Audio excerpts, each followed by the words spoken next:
servicios en Nameco. Recuerden que están las Lightning Talks si se quieren anotar para decir algo, escribir el tema. Se anotan ahí con Laureano, dejan su nombre y el tema. Y después de esta charla vamos a hacer un almuerzo, que es en el buffet, que está a unos pocos metros de acá. Así que seguramente vamos a ir un poco juntos, pero bueno, es un poco complicado llegar, pero no es difícil. No estamos en un estado complicado. Así que bueno, vamos a hacer eso y después volvemos para hacer el siguiente tema. Recuerden el TikTok, mantener esto dentro de todo limpio. Están los snacks y los baños están ahí al lado. Espero que la estén pasando.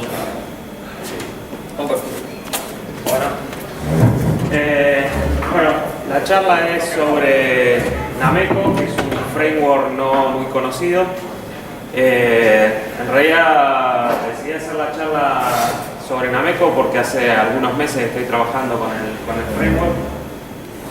Antes de eso trabajé bastante tiempo con Django y Cherry Pie, como otros dos frameworks que son bastante más conocidos dentro de la comunidad de Python local. Estaba trabajando en Endava cuando hice mucho trabajo, sobre todo con Django, pero empecé a trabajar en otra empresa y, como suele pasar, el framework estaba elegido, digamos. Llegué y dije, bueno, listo, hay que aprender Nameco.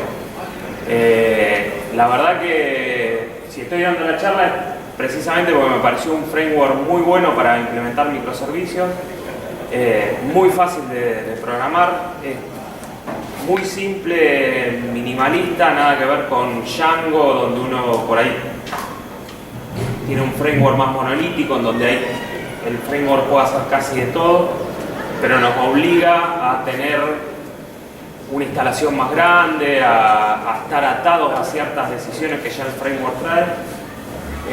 Inclusive yo, previo también a todo eso, trabajé mucho tiempo con Plone y SOAP, que son dos frameworks todavía más grandes que Django. Entonces es como que vengo cada vez desde un ambiente de frameworks monolíticos a terminar en esto, que es un micro framework, un framework para microservicios, digamos. Como contra de estos frameworks de microservicios, lo que tienen es que vamos a tener que hacer gran parte del trabajo nosotros. O sea, hay un montón de cosas que el framework no provee. Pero es muy rápido para poder empezar a implementar nuestro servicio. Ahora, precisamente la charla va a ir con ejemplos, entonces van a ver qué fácil que es ponerlo a andar y qué fácil que es hacer pequeños servicios, digamos, y bueno, después obviamente cuando vienen las cosas, a lo mejor algunas cosas más complicadas, no lo maneja el framework, pero tenemos alternativas de interactuar con otro framework y dejar esas cosas quizás más complejas en manos de otro framework. Bien, esto es una pequeña introducción a Nameco, precisamente lo que más o menos les decía recién, es un framework para implementar microservicios. Nosotros en el servicio nos vamos a concentrar principalmente en la lógica del negocio. Sea lo que sea que estemos haciendo, estamos haciendo un pequeño servicio que nos tiene que devolver datos de una base de datos, nosotros vamos a implementar los métodos necesarios quizás para obtener esos datos y volcarlo ya sea a la web, a otro microservicio, a otro framework más grande. Nosotros nos vamos a concentrar simplemente en la lógica esa de lo que necesitamos implementar. El hacer esto tan así pequeño y acotado también nos permite, nos facilita la implementación de test, y después les voy a mostrar cómo, por ejemplo, algunas de las cosas que tienen facilitan la implementación de test. Lo que tienen ahí a la derecha es un servicio de Nameco. Ese pedazo de código, así de chico, de menos de 10 líneas, va a funcionar y nos va a permitir comunicarnos con Nameco y obtener una respuesta de este microservicio que nosotros implementamos. Un hola mundo, como corresponde para el primer ejercicio que hagamos con Nameco. Definimos el servicio en una clase, simplemente le damos un nombre y definimos un método dentro de la clase. El método se llama hola, recibe un nombre y nos va a responder con hola y el nombre. Tan sencillo como eso. Ahora les voy a mostrar cómo funciona esto, pero antes de mostrarles cómo funciona eso, para que realmente lo puedan hacer andar, tendríamos que instalar Nameco. Acá viene una de las pequeñas, quizás dificultades o lo que sea que ustedes tienen que tener en cuenta antes de empezar a trabajar con Nameco. Obviamente van a necesitar Python. Con Python van a instalar Nameco, que es un solo paquete, y necesitan sí o sí RabbitMQ. Porque para hacer la comunicación interprocesos por RPC que soporta Nameco, sí o sí usa RabbitMQ como broker de mensajería. En nuestra laptop o a donde vayamos a hacer el deploy de estos microservicios, vamos a tener que tener corriendo RabbitMQ. En una laptop, por ejemplo, yo tengo Linux Fedora acá, es tan simple como agarrar nuestro manejador de paquetes de Linux e instalarnos RabbitMQ. Si van a hacer el deploy de esto después en la nube o lo van a hacer en algún servidor o lo que sea, van a tener que estar seguros de poder instalar este software RabbitMQ. RabbitMQ simplemente lo que hace es manejar la comunicación entre los procesos. Nosotros prácticamente no vamos a saber ni qué es lo que hace ni para qué está. El único momento que nos vamos a enterar de que RabbitMQ está corriendo y que nuestros servicios dependen de RabbitMQ va a ser cuando se caiga RabbitMQ. Si no, desde el lado nuestro de programadores no vamos a saber jamás para qué está RabbitMQ ahí, digamos. O sea, eso tiene quizás la ventaja, digamos, de eliminarnos complejidad. Nosotros no tenemos nada que ver con la comunicación que hay entre procesos, digamos, lo maneja todo el propio framework a través de RabbitMQ. Y también, si nosotros estamos desarrollando algo que necesitamos empezar a escalar, RabbitMQ se puede contratar el servicio en la nube, se pueden hacer deploy en Google Cloud, en Amazon, o pueden pagarle a, creo que la propia empresa que lo desarrolla tiene un servicio pago con alta disponibilidad, balanceo y demás cosas que ustedes se olvidan de administrar el servidor de RabbitMQ. Pero un tipo que tuviera que hacer, el tipo que hace la infraestructura, sí. ese sí tendría problemas, tendría que ver por ahí algunos servidores, por ejemplo, Nix, tendría que ver si es compatible. Sí, en realidad... Si no tiene ganas de pagar con Amazon. Claro. Que hace ese caso ya sería... Si no tenés ganas de pagar... sería complicado. En realidad, digo, para correrlo sobre un servidor Linux está disponible creo yo, en todos los servidores. Hay imágenes de Docker de RabbitMQ. Si no está disponible como paquete, está el Docker, bajás el Docker, lo corrés y de nuevo, una vez que el Docker quedó corriendo, vos no sabés qué pasa dentro del Docker de RabbitMQ, digamos. Si un solo Docker de RabbitMQ te pone un solo punto de falla en tu sistema y querés tener dos corriendo y tener balanceo de carga entre eso o cualquier otra configuración, después la complejidad que vos le quieras dar a la instalación de RabbitMQ. Pero a nivel sencillo, ahora se los voy a mostrar. Yo lo tengo corriendo acá en mi laptop. En Fedora fue simplemente hacer dnf install RabbitMQ-server y se acabó. Y una vez que instaló, arrancó y ahí quedó corriendo, digamos. Nos vamos a dar cuenta de que está ahí corriendo en el momento en el que estemos haciendo comunicación entre procesos, y si quieren lo mato y a volar los procesos, digamos. Pero si no, es lo único que necesita. Python, Nameco, RabbitMQ, y yo la instalación la voy a hacer con pipenv porque me parece mucho más fácil de hacer instalaciones. No sé cuántos realmente, bueno, no sé quiénes están realmente trabajando con Python, Digo, PIPM quizás está como empezando a ponerse de moda, posiblemente algunos lo hayan usado, digamos.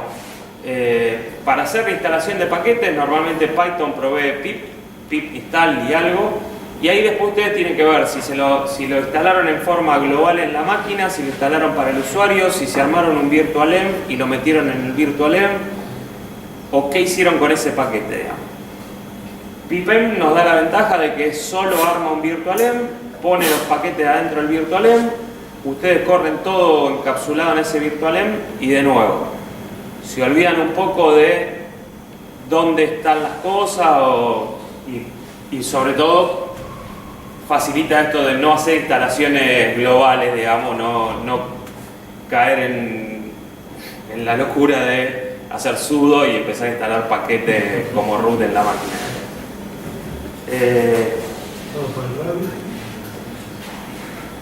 A ver, les voy a mostrar acá, vamos a ver si puedo pasar. Bien, perfecto. Mi archivo de el pip file donde tengo la instalación, para hacer la instalación de Nameco, ahora se los muestro. En realidad, una vez que ustedes lo declararon como yo había mostrado acá, el paquete que necesito es Nameco. Hasta podría fijar la versión yo ahí, pero no me interesa. Fijo, digo que necesito una versión de Python 3.6. En realidad Nameco funciona creo que con todas las versiones de Python 3. Uso la 3.6. Pipm install. Bueno, acá le estoy pasando -d porque normalmente en los pip files que yo manejo, algunas cosas como las herramientas de testing o debugger y demás cosas, el -d es para modo desarrollo. Entonces acá dice, como le pasé el -d, están los dev packages y los packages también. Una vez que hizo la instalación, además guarda las versiones que que instaló en el pip-file lock. O sea que nosotros teniendo el pip-file y el pip-file lock podemos repetir constantemente la misma instalación sin romper, sin caer en upgrades que no estábamos queriendo. O sea, si nosotros vamos a ir a producción, podemos decirle que solamente instale las versiones que quedaron guardadas en el pip-file lock. Bueno, todo esto un poco al margen, no viene a la charla, pero me parece que es la mejor forma de manejar instalaciones de paquetes Python. Además de eso, como les decía antes, yo tuve que instalar en mi Linux RabbitMQ.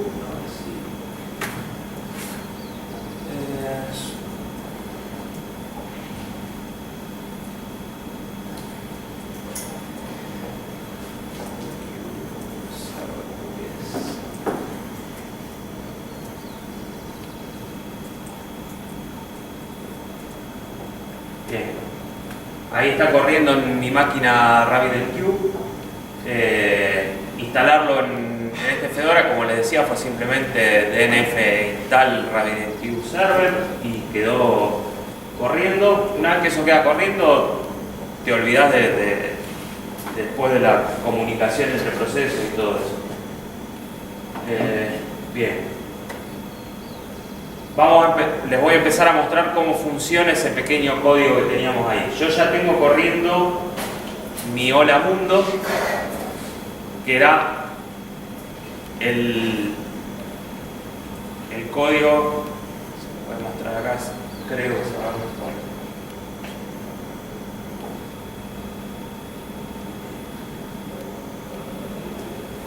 Perfecto. Bien, como les decía, es simplemente declarar una clase con un nombre, el nombre del servicio, un método que va a responder con hola y el nombre que le estemos pasando. Yo acá lo decoré con RPC. Va a ser un método que Nameco va a exponer por RPC. Tiene distintas formas, tiene soporte también para HTTP. Nosotros vamos a poder acceder a endpoint, digamos, por HTTP, podemos hacer GET, POST a distintos métodos que definamos dentro del servicio. Ahí es donde lo que provee el framework es bastante limitado, digamos, porque en HTTP no tienen seguridad, o sea, no pueden decir a estos endpoints solamente un usuario con credenciales va a poder acceder, no tienen ruteo, digamos, o sea, simplemente dicen la URL a la que este endpoint se corresponde y a esa URL va a atender y va a responder, digamos, bueno. Todas esas limitaciones después ustedes las pueden trabajar por otro lado. En el proyecto en el que yo estoy trabajando tenemos un servidor de web service, digamos, de todos los endpoints que consume la aplicación web, y la seguridad se la implementamos como otro microservice y aparte, digamos. Hay un microservice que se encarga de chequear que el usuario tenga los tokens correctos y recién ahí nos deja acceder a los endpoints. O sea, tuvimos que desarrollarlo.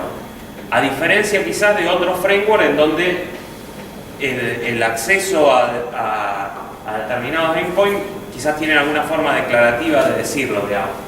Acá no, lo tenés que implementar, pero para hacer desarrollo rápido es muy bueno y inclusive después si le quieren agregar todas esas funcionalidades, quizás es simplemente agregar otro microservice y que se encarga de hacer esos chequeos y ya está. Framework de Nameco. ¿Cómo? O a Rabbit. No, de Nameco. Esto es todo Nameco. Rabbit prácticamente es como les decía antes, Rabbit prácticamente olvídense. Lo dejaron andando, ahí quedó andando, no lo tocan nunca más. O quizás si hay algún administrador del sistema que se encargue de eso, será problema de él, no es problema nuestro. Bien, este es nuestro pequeño microservicio. Yo lo había dejado corriendo en la terminal y si yo querría interactuar con este microservicio, tengo que conectarme desde un cliente, digamos. El cliente va a ser, depende de cómo hayamos definido nuestro microservicio, puede ser web, puede ser otro microservicio, podríamos ser nosotros mismos desde otro proceso. Entonces acá les voy a mostrar cómo Nameco nos deja, por ejemplo, probar nuestros microservicios. Estoy iniciando una shell de Nameco. Dentro de la shell viene predefinido el módulo N, que es el módulo de Nameco.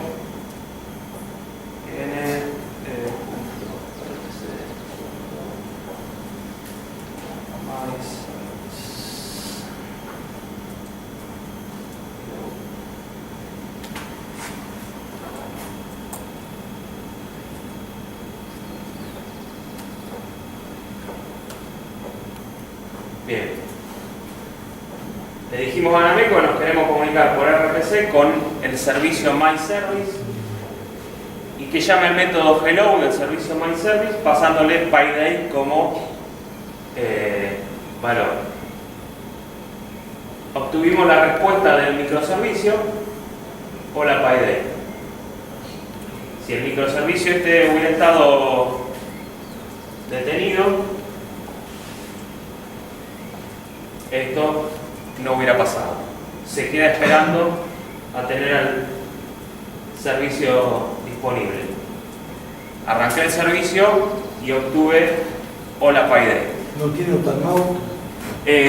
No, en realidad internamente tiene timeouts de conexión porque esto que pasó acá de que se quedó esperando es porque le envió el mensaje a RabbitMQ, RabbitMQ lo encoló porque se tenía que comunicar con otro servicio y se queda a la espera de que el otro servicio responda, digamos.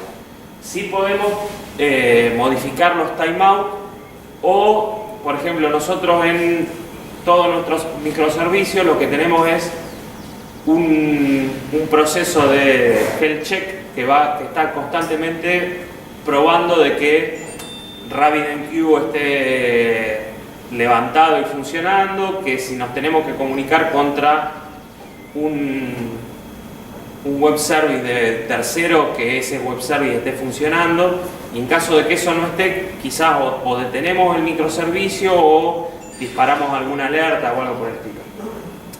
O sea, en realidad también para aclararles un poco por qué, por ejemplo, en el proyecto y en la empresa se está usando esto, es básicamente lo que hacemos en la empresa es implementar un sistema para una metodología que sacó Google.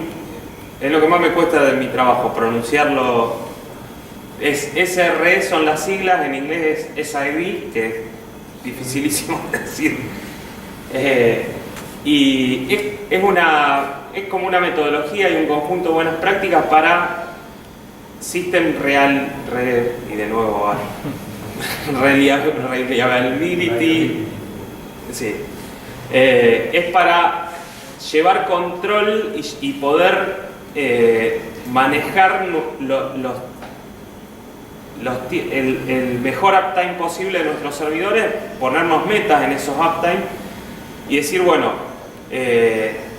estamos comprometidos al 99,99% de uptime. Bueno, en lo que va del tiempo del mes tuvimos esta cantidad de incidentes, los incidentes nos insumieron tanto por ciento de nuestro porcentaje, en base a esto podemos seguir haciendo release de nuevas versiones o no, y todo el manejo que supuestamente permite que Google mantenga toda su infraestructura andando sin que se caiga. Cuando se cae YouTube durante varias horas, como pasó hace poco, bueno, ahí alguien tendrá que ir a ver si dentro de el presupuesto mensual de caída que tenían de YouTube entró o no, y si alguien va a tener que dar demasiadas explicaciones porque bueno, puede sacar su nuevo.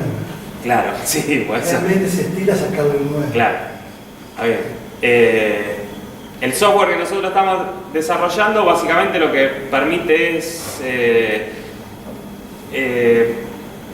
implementar esas buenas prácticas en cualquier otra empresa y poder llevar control de estos incidentes. Cuando nosotros iniciamos un incidente, alguien detectó que se cayó YouTube, iniciamos un incidente, eso automáticamente le avisa a un conjunto de personas que tienen que involucrarse en el incidente, se crea un ticket en Jira, a lo mejor si hace falta se hace una llamada telefónica a alguien que es el encargado de ser el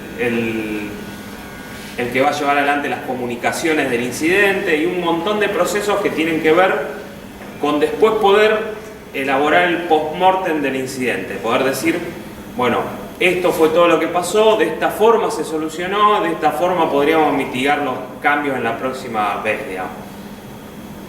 Nosotros lo que implementamos son un montón de microservicios, porque cada vez que un incidente arranca hay que conectarse con un montón de otros servicios web y crear tickets en esos servicios, iniciar llamadas telefónicas, mandar SMS y un montón de cosas que tienen que ver con la resolución del incidente. La ventaja de hacerlo con microservicios es que nos permite tener todo eso distribuido y que cada uno de estos microservicios esté especializado en lo que tiene que hacer, digamos, en comunicarse con un determinado proveedor. Bueno,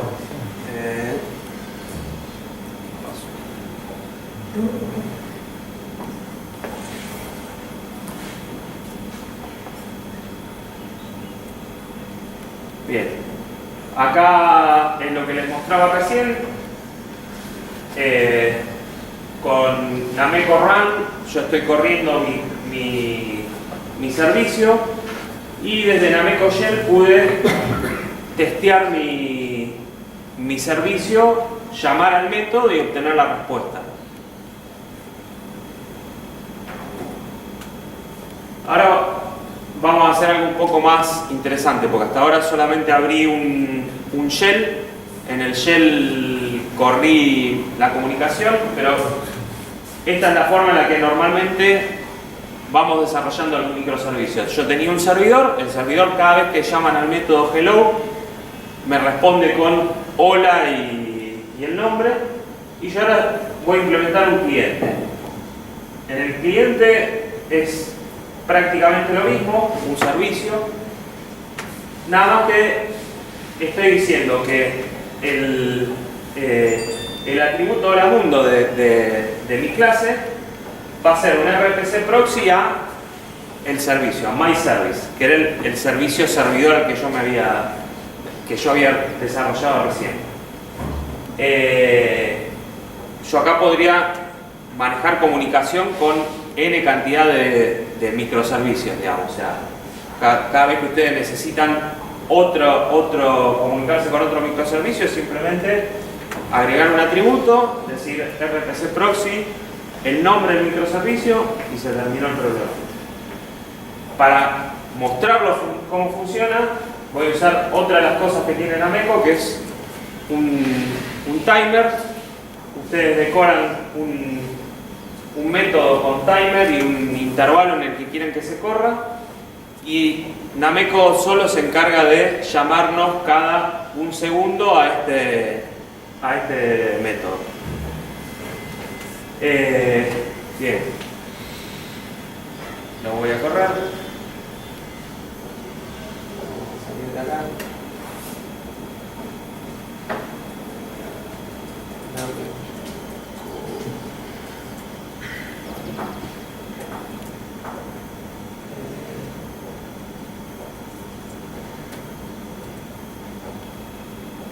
Bien. La versión real de este microservicio, no la que estaba ahí en el slide, porque en el slide no me entraba, es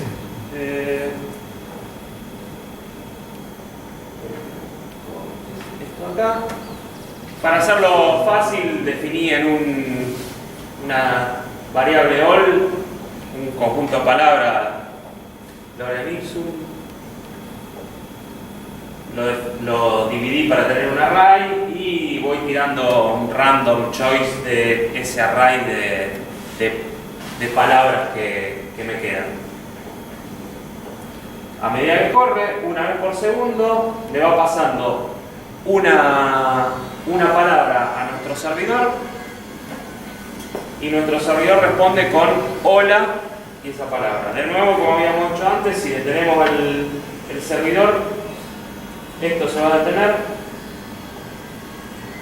y si arrancamos de nuevo el servidor, esto va a volver a correr. Y aparecieron varias de golpe porque habían quedado encolados los mensajes que habían pasado de a un segundo, habían quedado encolados y volvieron todos juntos.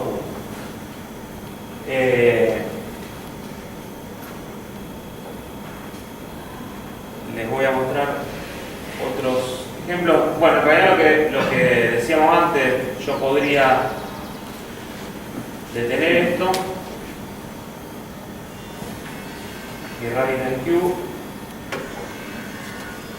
Ahí sí empezó a dar errores un poco más serios el cliente, errores también del lado del servidor.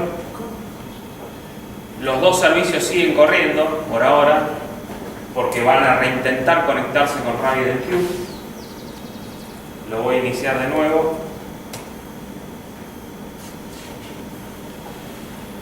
Lo inicié de nuevo, el servidor automáticamente se vuelve a reconectar a RabbitMQ y queda disponible para seguir respondiendo. Nuestro cliente terminó saliendo porque seguramente se dio alguna excepción en el medio y yo no la capturé en el método en el que tengo el timer, digamos. Si yo hubiera capturado la excepción y hubiera hecho algún procesamiento con esa excepción, podría haber quedado corriendo y podría haber seguido funcionando sin problema. Disculpa, ¿qué instrucciones habías ejecutado anteriormente? Recién lo que hice fue detener el RabbitMQ. Esto es simplemente el servidor de RabbitMQ que está corriendo en mi máquina. Lo detuve con stop. Cuando lo detuve con stop, los dos los dos microservicios empezaron a dar errores. Cuando lo inicié con Start, cada uno de los microservicios, bueno, el que está haciendo las veces servidor arrancó sin problema, el otro al no manejar la excepción que se disparó por todo eso terminó saliendo, digamos, pero yo podría haber manejado internamente la excepción para que no salga del proceso. Amigo siguió funcional. Sí, sí, sí. Porque en realidad lo único que pierde es la posibilidad de comunicarse con este broker de mensajería que está en el medio, digamos. Si de alguna forma ustedes logran de que esto siga funcionando, los servicios van a seguir andando, digamos. Simplemente se detiene la comunicación entre procesos. Pero... Como detalle, el intérprete de Ameco tira alguna opción en el caso que tenga algún microservicio con algún nombre raro que le puse, digamos, si quiero adivinarlo por la consola, ¿puedo o tengo que...? No, creo que no hay forma de adivinar el nombre del microservicio por consola. Sí, quizás si te fijas en... porque cada vez que se comunican con RabbitMQ van a abrir una cola en RabbitMQ, entonces vos podrías ver las colas y los nombres en las colas, supongo que ahí podés ver cuáles son los nombres de los microservicios, pero si no es...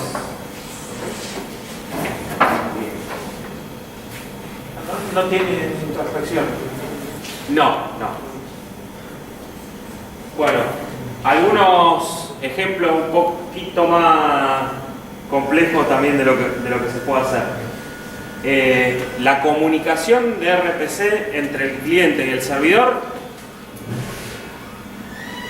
por defecto, digamos, como la hicimos nosotros recién, es sincrónica. O sea, el cliente le pide, llama al método, cuando el método termina de responder ese hola que concatena el nombre y demás, responde, recibimos la respuesta en el cliente.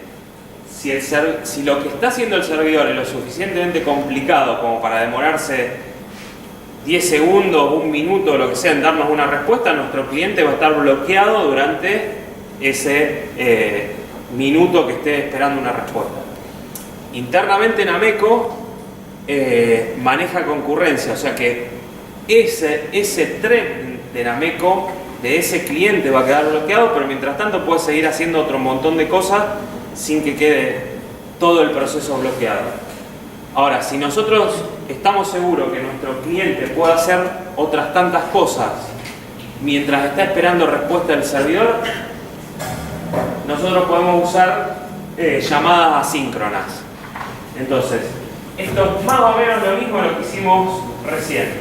Es, en lugar de usar un RPC proxy, usa el clúster RPC proxy. Clúster RPC, mi servicio, el nombre del método al que queremos llamar, pero lo llamamos con call async.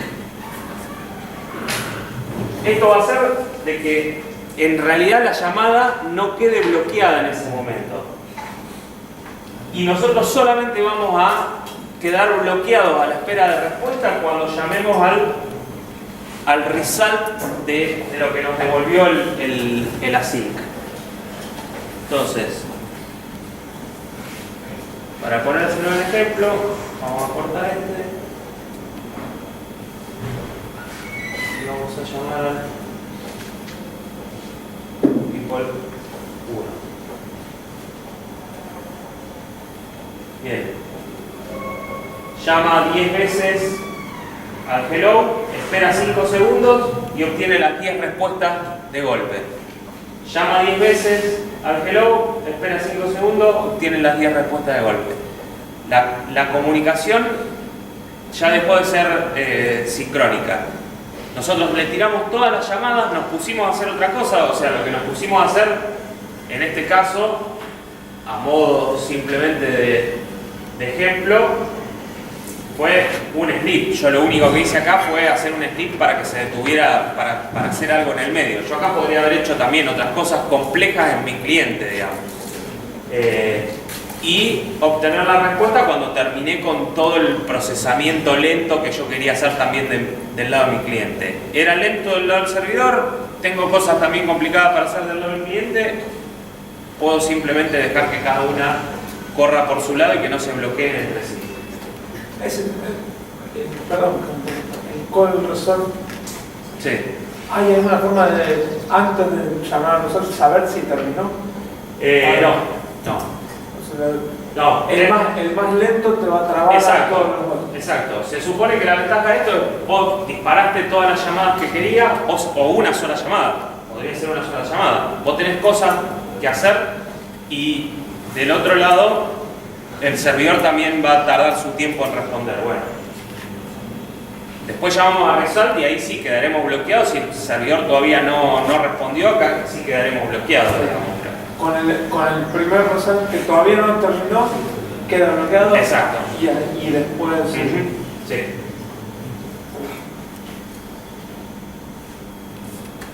Una especie de join entre. Claro. Bueno.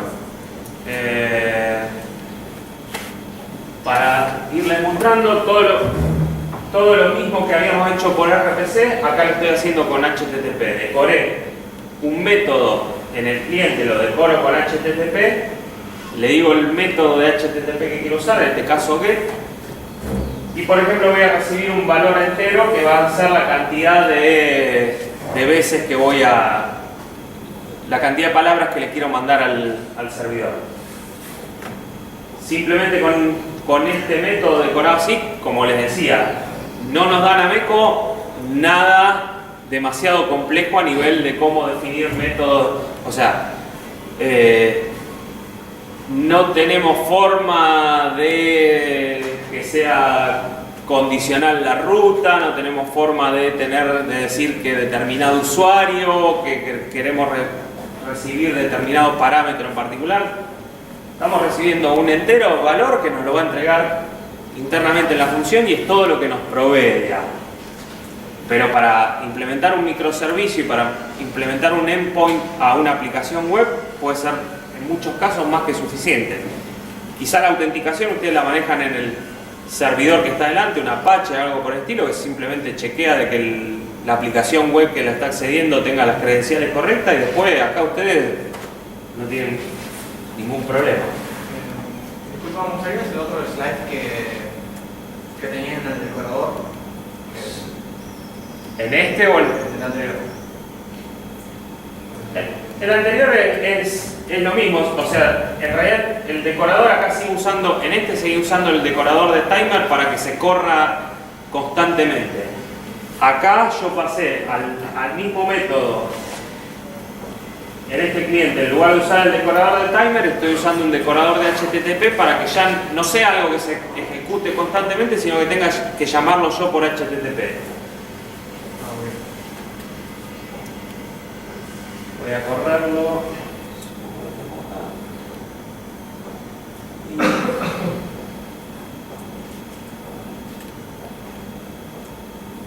Bien. Acá al método lo llamé concur, localhost, 8000 es el puerto por defecto, eso se podría configurar. Hey, que era bueno, y acá está la ruta como yo se la puse. Hey /10, o sea, le dije que mande 10 valores. Si yo hubiera mandado 20, tengo 20, digamos, un parámetro que le estoy pasando. Simplemente nuestro cliente también es servidor de HTTP, recibió el request, se lo mandó por RPC al otro microservicio, el otro microservicio respondió y este lo mandó al cliente HTTP. Una preguntita, tengo duda. ¿El otro microservicio lo está corriendo también? ¿El otro está mandando en cola? Este está acá, sí, está corriendo. Entonces está mandando en cola. Claro.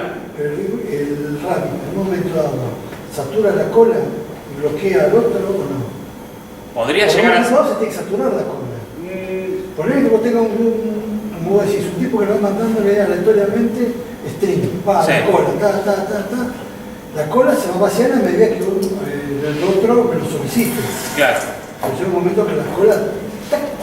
No, porque en realidad, naturalmente, cada vez que pregunta, responde y ese mensaje salió de la cola, digamos. O sea, la única posibilidad de que la cola siga creciendo es que el microservicio servidor, suponete, sea lo suficientemente lento como para no llegar nunca a responder a todo lo que le están pidiendo, y entonces ahí sí... No, al revés, que puede, yo te digo que al revés, es mucho más rápido que lo que me están respondiendo.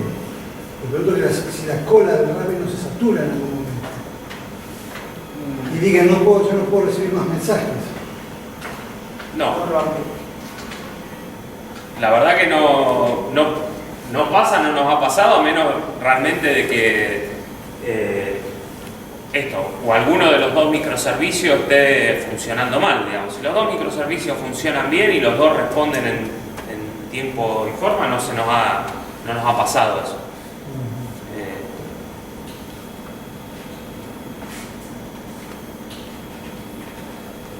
Bueno, esto era simplemente para mostrarles, digamos, lo fácil que podemos implementar un servicio HTTP.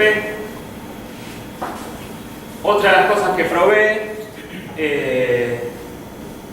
esto sí es un poco más complicado y es lo que les decía antes, una de las cosas que permite que sea fácilmente testeable Nameco.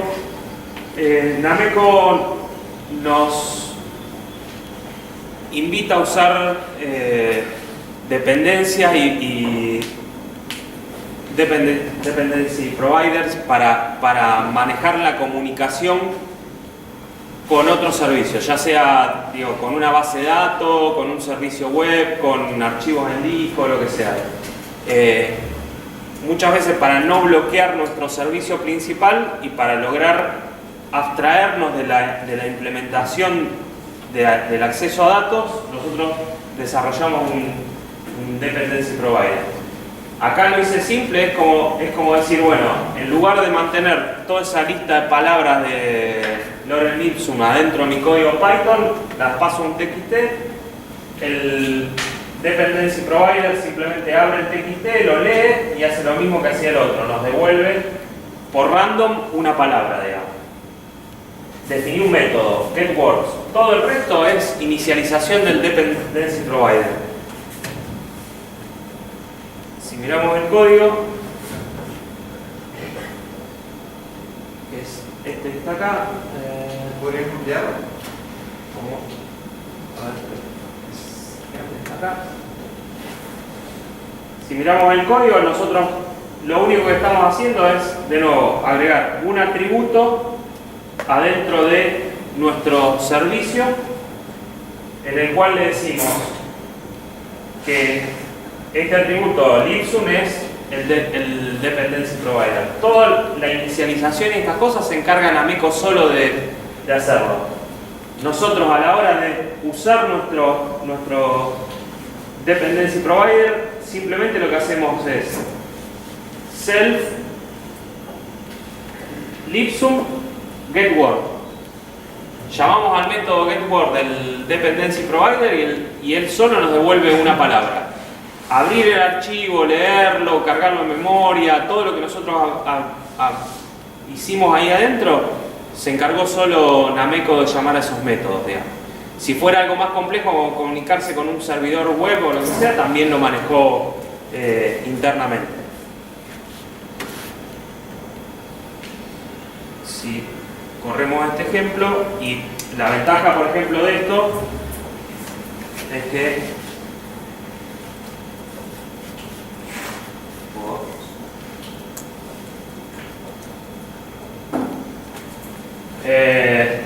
el archivo este de TXT yo lo cargué de texto y ocupa 5.2 megas. Obviamente yo no quería tener 5.2 megas dentro de mi archivo Python, entonces por eso lo volqué a un TXT y solo se va a encargar de hacer todo ese procesamiento que veníamos haciendo.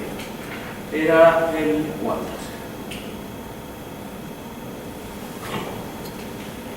Bien. Va a correr.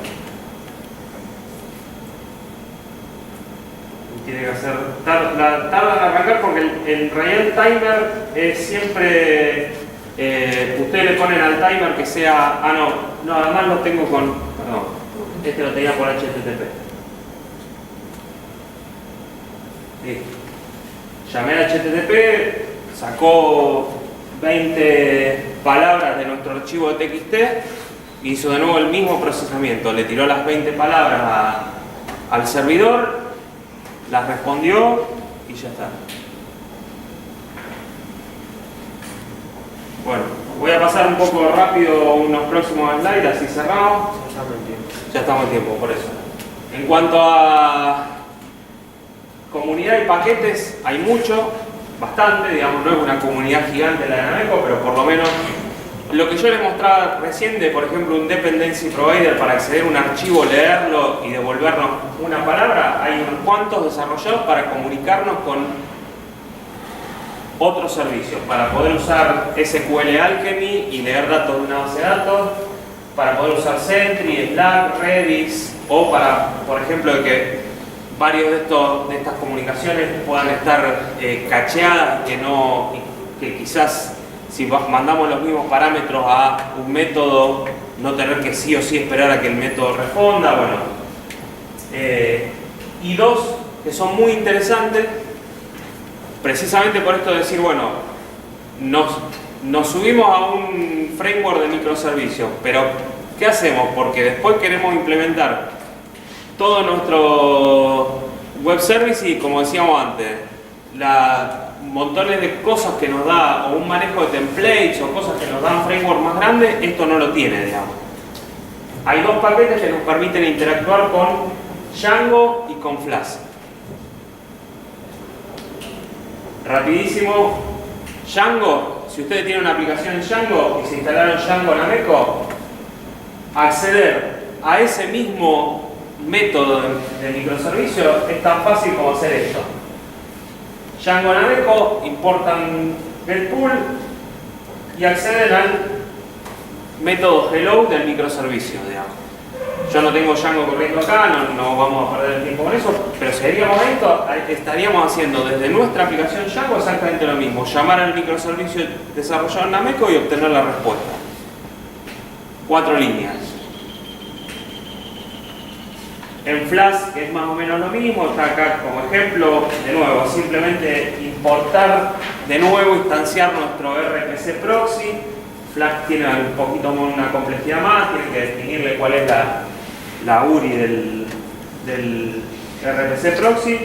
Una vez que lo hagan, RPC, service, hacer algo y de nuevo obtienen el resultado. Exactamente lo mismo que si lo estarían usando desde adentro de Nameco. Y con eso terminamos.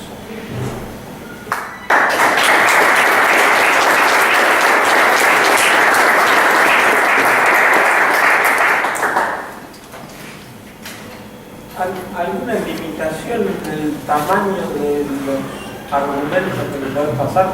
Si le tengo que pasar un binario megas. No, en realidad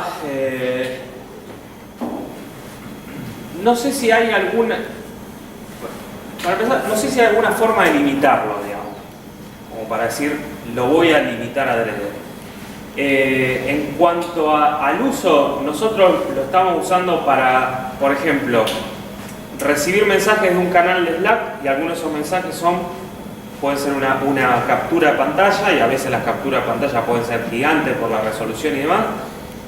Y nosotros recibimos eso, primero lo recibimos desde Slack, lo maneja un microservicio, ese microservicio se lo pasa a otro a través de RPC, que lo almacena en Google Cloud, y no hay problema con eso.